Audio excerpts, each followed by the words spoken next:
Hello friends. आज हम लोग बात करेंगे सीएमए फाइनल का indirect tax law and practices paper 9। इसमें जीएसटी के बारे में और आपको कस्टम के बारे में स्टडी करना है। तो इसमें देखते हैं, पहले सिलेबस की बात करते हैं।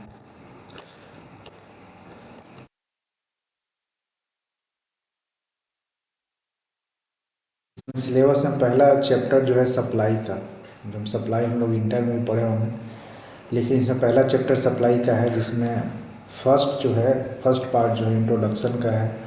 उसके बाद केस स्टडी है, इलस्ट्रेशन है कि सप्लाई के अंदर सेल किसको कहेंगे और बार्टर किसको कहेंगे, कंसिडरेशन किसको कहेंगे, वो पढ़ना है। और इसके अंदर थर्ड जो आपको चैप्टर है वो है नोटिफिकेशन और accepted supply in circular circular coverage, clarification of supply और एनालिसिस ऑफ की रूलिंग, मतलब एडवांस रूलिंग जो होता है उसके बारे में स्टडी करना है। तो सप्लाई के अंदर जो पहला चैप्टर है, इसको पढ़ने से क्या फायदा हो सकता है, काहे के लिए पढ़ते हैं इसको? तो इसको पढ़ते हैं develop the detail understanding, to develop the detail understanding, to develop the detail understanding, develop the detailed understanding of various provisions of goods and service tax GST to facilitate valuation, computation of tax liability, including the management of input tax credit। ये हम लोग detail understanding करेंगे provision को, various provision को, ठीक है। उसके बाद वैल्यूएशन करेंगे, कंप्यूटेशन टैक्स लायबिलिटी का कंप्यूटेशन करेंगे और इनपुट टैक्स क्रेडिट का मैनेजमेंट करेंगे। कौन सा मतलब इसको कौन सा इनपुट हम क्लेम करेंगे, कौन सा ब्लॉक करेंगे, क्या करेंगे, इसके बारे में स्टडी करेंगे। To obtain the detail knowledge about the provision of GST relating to accounts record annual return, इसमें डिटेल नॉलेज लेंगे about the provision of accounts कैसे मेंटेन करेंगे, इसका रिकॉर्ड कैसे मेंटेन करेंगे, एनुअल रिटर्न कैसे फाइल होगा, ये सब सारा चीज़ इसमें हम कवर करेंगे। To facilitate strategic decision making, जो डिसीजन मेकिंग मैनेजमेंट का जो वेरियस इंडायरेक्ट टैक्स का इशूज है, उसमें देखेंगे क्या हम लोग स्ट्रेटजिक डिसीजन क्या कर सकते हैं, ठीक है। इसमें जो मॉड्यूल हमारा है, मॉडल लर्निंग ऑब्जेक्टिव लिखा है, अंडरस्टैंड द टैक्सेबल इवेंट्स। उसके बाद एनालाइज करना है scope of supply, supply includes क्या है, सप्लाई में क्या इंक्लूड्स है, क्या एक्सक्लूड है, सारा इसमें डिटेल कवर करेंगे। Classification the transaction which are exempted from GST, कौन सा मतलब जीएसटी से एग्जेम्प्ट है, क्या है, कंपोजिट सप्लाई किसको बोलेंगे, मिक्स सप्लाई किसको बोलेंगे, कंपोजिशन स्कीम क्या किसको बोलेंगे, इसका एप्लीकेशन का क्या प्रैक्टिस है, आइडेंटिफाई करेंगे levy and collection of tax, reverse charge mechanism को देखेंगे क्या होता है। तो इसमें जो सबसे पहला चैप्टर है इंट्रोडक्शन, जिसके बारे में हम लोग स्टडी करेंगे, ठीक है। इंट्रोडक्शन में कि जैसे कि सबसे पहले जो हम लोग पढ़ रहे हैं तो पुराना टैक्स में क्या होता था, एक्साइज ड्यूटी होता था, वैट होता था, सर्विस टैक्स होता था। तो सबका अलग अलग इवेंट्स था जिसके ऊपर मतलब कि हम लोग टैक्स लगाते थे। जैसे कि एक्साइज में क्या था कि एक्साइज में अगर मैन्युफैक्चरिंग हो तब हम उसको मतलब कि एक्साइज ड्यूटी लगाते थे। तो ये एक मतलब कि अलग अलग इवेंट्स होता था। जैसे कि बैट में सेल होता था, सेल ऑफ गुड्स या प्रोविजन ऑफ सर्विस होता था तो बैट लगाते थे, या सर्विस होता था तो सर्विस टैक्स लगाया था, पॉइंट ऑफ टैक्सेशन होता था। उसी में सबसे ऊपर वाला लाइन में देखेंगे under the old regime of indirect tax law there are no concept of supply, मतलब जो पुराना लॉ था उसमें सप्लाई का कोई कॉन्सेप्ट ही नहीं था। सप्लाई का कॉन्सेप्ट आया है जीएसटी के अंदर।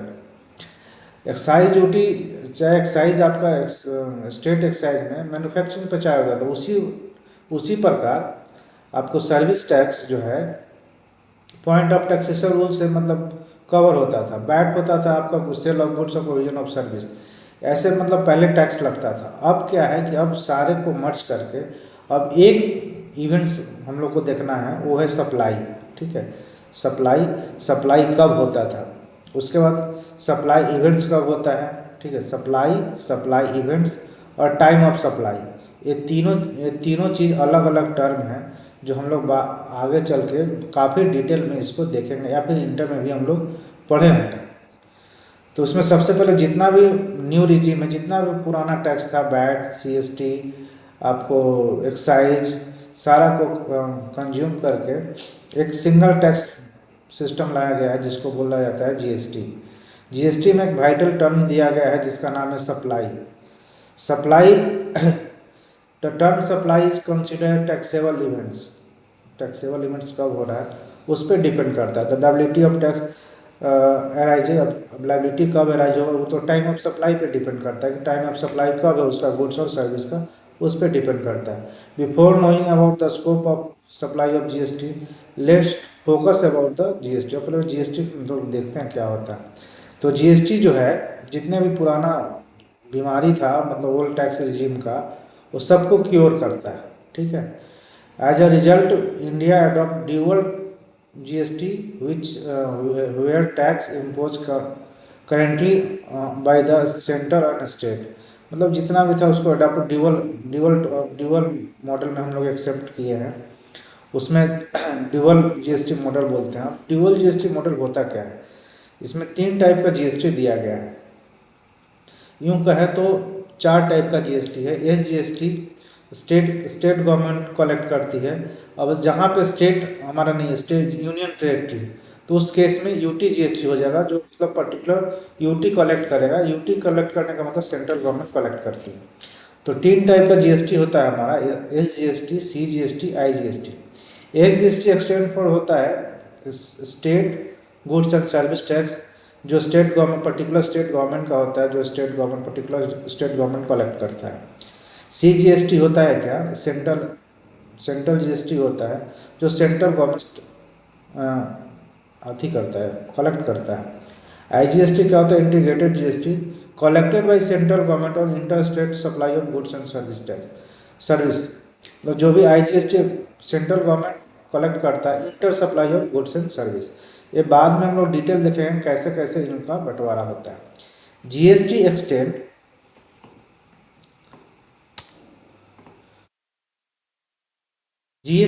Whole India including Jammu and Kashmir. Jammu and Kashmir पे भी अप्लीकेबल, बहुत सारा लॉ जो होता है जम्मू एंड कश्मीर पे अप्लीकेबल नहीं होता है।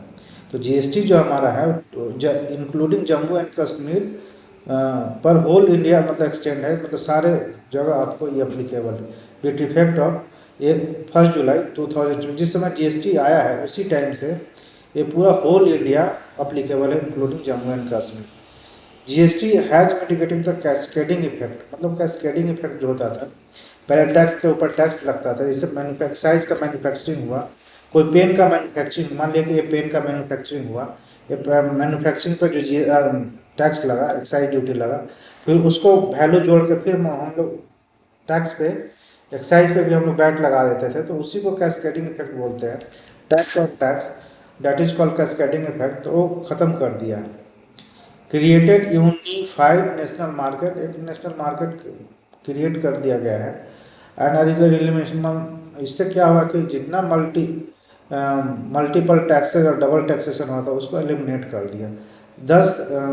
दस we can say GST truly one tax one nation, मतलब जितना टैक्स है उसको ख़त्म कर, इसीलिए हम लोग बोलते हैं इसको कि वन टैक्स वन नेशन।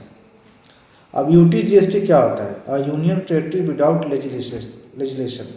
उसमें यूटी 2 टाइप का होता है, एक लेजिस्लेशन के साथ होता है, एक विदाउट लेजिस्लेशन होता है। तो जैसे कि विथ लेजिस्लेशन में आपका हो गया दिल्ली, अभी आपका जम्मू एंड कश्मीर हो जाएगा, अभी जो 370 हटने के बाद हो गया है। उसके बाद पौंडीचेरी में भी लेजिस्लेशन है। तो हम लोग यूटी जीएसटी देखते हैं जहाँ पे विदाउट लेजिस्लेशन है, विथ लेजिस्लेशन होगा तो वहाँ पे एसजीएसटी ही लगेगा, ठीक है।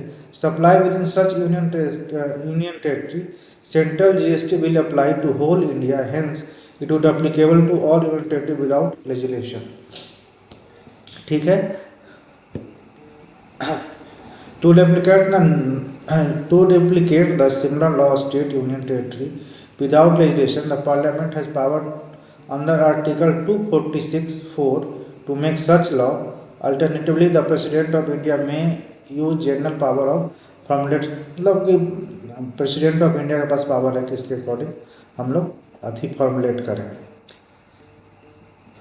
आगे हम लोग देखते हैं।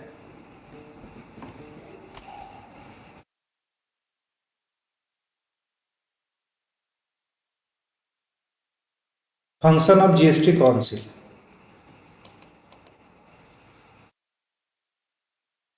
जीएसटी काउंसिल का फंक्शन क्या है? GST council make recommendation to central government on state government. GST GST council जो हमारा है रिकमेंड करता है, एक मिनट कुछ छोड़ रहा है।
हाँ, तो हम लोग फ्रेंड देख रहे थे कि function of GST, GST council का फंक्शन क्या है। तो इसमें जीएसटी काउंसिल जो है रिकमेंड करता है सेंट्रल गवर्नमेंट और स्टेट गवर्नमेंट को about the tax rates, exemption, threshold limit, dispute resolution, GST litigation including rules and notification, सारे के बारे में रिकमेंड करता है सेंट्रल गवर्नमेंट और स्टेट गवर्नमेंट को। उसमें वोटिंग राइट होता है, मतलब कि सेंट्रल गवर्नमेंट 1/3 वोट कास्ट कर सकता है अपने फेवर में, और state government together shall cast weightage of 2/3 of total vote cast. मतलब सब हर स्टेट का अपना अपना कुछ कुछ वोट है जो 2/3 मतलब टोटल वोट का कास्ट कर सकता है। Every decision of GST council shall be taken the meeting by majority not less than 3/4। 3/4 से लेस नहीं होना चाहिए। Weighted votes members presenting voting rights 1/2 of the total members GST can constitute the quorum of, मतलब total जितने हैं उसमें से 1/2, आधा कम से कम आपको मीटिंग में प्रेजेंट रहना चाहिए, तभी आपका मीटिंग का कोरम पूरा होगा। और उसमें जो मीटिंग में अवेलेबल है उसमें 2/3 अगर वोट कास्ट कर देगा, सॉरी 3/4, तो आपका वो कोई भी मतलब कि डिसीजन लेना हो वो अप्लीकेबल हो जाएगा। अब हम लोग बात करेंगे टैक्सेबल इवेंट्स का। टैक्सेबल इवेंट होता क्या है? इसे सप्लाई, सप्लाई जो टर्म है बहुत एक्सटेंडेड है, हम लोग पढ़ेंगे उसमें डिटेल में कि सप्लाई में सेल आता है, बार्टर आता है, एक्सचेंज आता है, बहुत सारा चीज़ आता है जो हम लोग उसको बाद में डिटेल में करेंगे। पहले हम लोग देखते हैं कि टैक्सेबल इवेंट्स होता क्या है। टैक्सेबल इवेंट्स में, taxable events under the GST law is supply of goods और सर्विस और बोथ। ठीक है, it means no supply then no GST. अगर सप्लाई नहीं हो तो जीएसटी नहीं लगेगा। द टर्म सप्लाई में एक्सक्लूसिव डिफाइंड द एक्ट, इस एक्ट में डिफाइन किया गया है। The meaning and scope of supply under GST can be understood in term of following 6 parameter. 6 parameter दिया गया है, तभी हम 6 पैरामीटर दिया गया है, उसी के बेस पे हम लोग सप्लाई को आइडेंटिफाई करेंगे सप्लाई है कि नहीं है। ठीक है ना? तो हम लोग आगे देखते हैं। पहला टर्म है कि सप्लाई होना चाहिए, गुड्स, सप्लाई में गुड्स और सर्विस होना चाहिए, तभी हम लोग मानेंगे कि सप्लाई है, supply of goods and service. ठीक है, supply of anything other than goods and service does not attract, अगर उसमें गुड्स और सर्विस नहीं है तो जीएसटी अट्रैक्ट नहीं करेगा। सेकेंड नंबर है आपको supply should be made for consideration. पहला तो हो गया कि आपको गुड्स एंड सर्विस होना हो गया, दूसरा सप्लाई कंसिडरेशन होना चाहिए उसमें। ठीक है, तीसरा इन the course, supply should be made in the course और फर्दरेंस ऑफ बिजनेस। सप्लाई जो होना चाहिए बिजनेस के लिए होना चाहिए, या फिर फर्दरेंस ऑफ, मतलब बिजनेस को आगे कंटिन्यू करने के लिए जो होना चाहिए वो फर्दरेंस ऑफ बिजनेस होता है, उसके लिए होना चाहिए। Supply should be made by taxable person.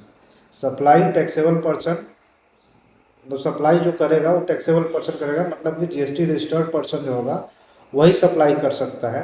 तो supply is made by taxable person. Supply should be taxable supply. Supply जो होना चाहिए वो टैक्सेबल सप्लाई होना चाहिए, मतलब जो गुड्स का सप्लाई कर रहे हैं वो उस पर टैक्स लग रहा हो, ना कि मतलब कि जीरो रेटेड एग्जेम्प्टेड हो, तो उस पर हम सप्लाई लगाएंगे। Supply should be made with in the taxable territory, मतलब सप्लाई टैक्सेबल टेरेटरी के अंदर होना चाहिए। तो हम लोग 6 पॉइंट देखें, सप्लाई किस पे होना चाहिए, या तो गुड्स एंड सर्विस होना चाहिए, उसमें कंसिडरेशन होना चाहिए, या कोर्स और फर्दरेंस ऑफ बिजनेस होना चाहिए, टैक्सेबल सप्लाई करेगा या टैक्सेबल पर्सन करेगा, टैक्सेबल सप्लाई होना चाहिए और विद इन टैक्सेबल टेरेटरी होना चाहिए। एक्सेप्शन क्या है, एक्सेप्शन देख लेते हैं। Any transaction involving supply of goods or service without consideration is not a supply. Bearing any transaction involving goods or supply without consideration is not a supply, bearing few exceptions, which transaction is deemed to be supply even without consideration. ठीक है, import of supply for a consideration whether not in the course of furtherance of business is treated as supply. import of service जो है हम लोग अगर लेते हैं, अगर बिना विदाउट फर्दरेंस ऑफ बिजनेस है, फिर भी हम इसको सप्लाई ट्रीट करेंगे। आगे देखते हैं स्कोप ऑफ सप्लाई। ठीक है, इसमें क्या देखेंगे कि कौन, इसमें हम लोग देखेंगे कि सप्लाई में क्या इंक्लूड है सेक्शन 7 में। ठीक है, सेक्शन 7 में supply, section 7 of the CGST act 2070, इसमें सप्लाई में क्या आता है और क्या एक्सक्लूड करेंगे इसको ये देखेंगे हम लोग, सप्लाई में क्या इंक्लूड है और क्या एक्सक्लूड है।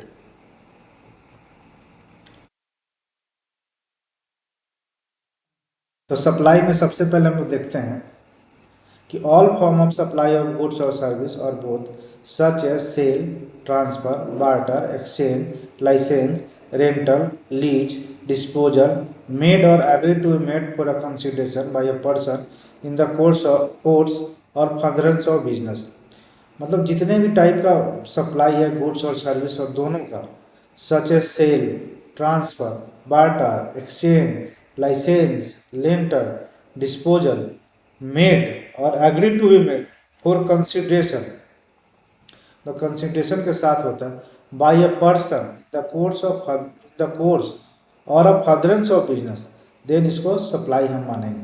ठीक है, एक क्लाउज ए 1 हो गया। अब क्लाउज ए एक्टिविटी और transaction by a person other than individual, तो जो इंडिविजुअल नहीं है, और इस member constitute vice versa for cash deferred payment without valuable consideration. ठीक, ये 2000 फाइनेंस एक्ट 2021 में इसको इंस्टीट्यूट किया गया। Import of service for a consideration whether in the course of furtherance of not, मतलब कि इंपोर्ट ऑफ सर्विस, हम बाहर से जो इंपोर्ट ले सर्विस का इंपोर्ट कर रहे हैं वो भी हमारा सप्लाई के अंदर इंक्लूड होता है। The activity specified in schedule 1 made और agree to be made without the consideration, जो शेड्यूल 1 में है उसको भी हम लोग इसमें कवर करते हैं। वेदर द एक्टिविटी और transaction constitute a supply in accordance with the provision of sub section 1 they shall be treated as supply of goods और सप्लाई ऑफ सर्विस। ये देख लिए। अब इसमें देख रहे हैं क्या इसमें एक्सक्लूड कर सकते हैं। द एक्टिविटी और ट्रांजेक्शन स्पेसिफाइड इन शेड्यूल 3, इसको जो शेड्यूल 3 में है उसको हम लोग हटा दें। सच एक्टिविटी और transaction undertaken by central government और स्टेट गवर्नमेंट और लोकल अथॉरिटी, मतलब जो गवर्नमेंट सर्विस देती है उस पर जीएसटी नहीं लगता है। जैसे कि गवर्नमेंट कोई अपना सर्विस दे रही है तो उस पर जीएसटी अप्लीकेबल नहीं है। वही बोल रहा है कि सच एक्टिविटी और transaction undertaken by central government, state government और any local authority in which they engage as a public authority as may be notified by the central government on the recommendation of council. ठीक है। अब इसमें कुछ negative list है जो जिसपे मतलब गवर्नमेंट सर्विस दे रही है, लेकिन कुछ उसमें निगेटिव लिस्ट है जिसपे भी हम लोग सर्विस लेते हैं। Service by employ and course of और इन रिलेशन ऑफ, जैसे कि मान लीजिए कि सप्लाई है, जैसे एम्प्लॉय और एम्प्लॉय का रिलेशन एम्प्लॉयमेंट में, तो उस केस में क्या है, उस पर भी जीएसटी नहीं है। कोर्ट और ट्रिब्यूनल का जो सर्विस है उस पर जीएसटी अप्लीकेबल नहीं है। Services by member of parliament and other services उस पर भी नहीं है। और फनल फनल जहाँ पे मतलब कि लास्ट रिजल्ट है वहाँ पे भी उसका सर्विस एग्जाम्प्ट है। Sale of land and building उस पर भी आपका जीएसटी नहीं लगता है। Actionable claim other than lottery, betting and gambling, इस पर भी जीएसटी एप्लीकेबल नहीं है। अब बात करते हैं supply of goods and service to place non taxable territory to any other place of non taxable territory without such goods entering into India. अब कोई नॉन टैक्सेबल टेरिटरी है, वन नॉन टैक्सेबल टेरिटरी दूसरे non taxable territory में India में enter ही नहीं हुआ है तो उस पर हम जीएसटी अप्लीकेबल नहीं होगा। Supply of warehouse goods to any person before clearance for home consumption, अब कोई होम कंजम्पशन के लिए से अति हो रहा है तो उस पर भी जीएसटी अप्लीकेबल नहीं। ठीक है, थैंक यू। आगे देखते हैं क्या है, ये उसी का अति है। बाकी हम लोग नेक्स्ट चैप्टर में देखते हैं, नेक्स्ट में वीडियो में हम लोग देखेंगे क्या क्या इसके अंदर आता है।